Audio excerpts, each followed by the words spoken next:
The girls we are talking about, Mr. Speaker, are predominantly white.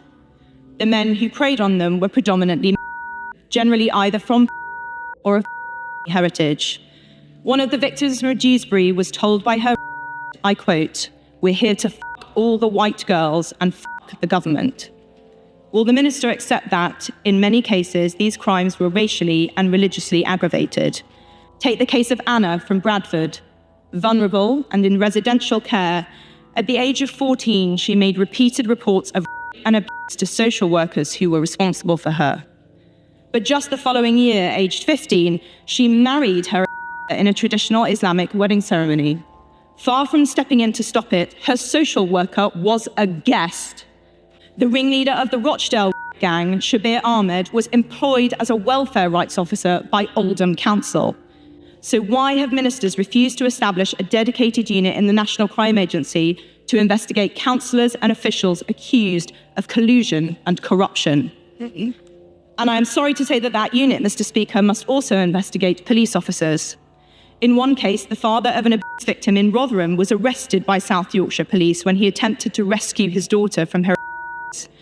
He was detained twice in one night, while on the very same evening, his daughter was repeatedly and abused by a gang of men. It is clear these criminals were unafraid of law enforcement. Finally, I would like to read to the House one particular ordeal, just one example of what these children have suffered. I must warn colleagues, and especially those in the gallery, that this is extremely graphic.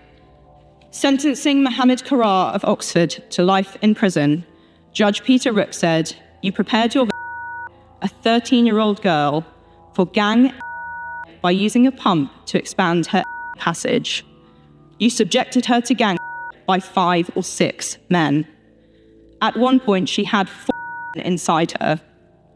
A red ball was placed in her to keep her quiet. When she was 12, after her, she threatened you with your lock knife.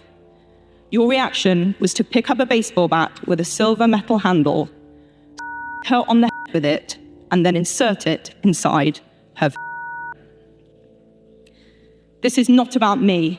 It is not about the minister or the Home Secretary or any of us in this chamber. It is about them. Little girls up and down our country whose brutal and repeated acts were permitted and hidden by those in the British state whose job was to protect them. What does the minister have to say to them? The British people deserve to know the truth.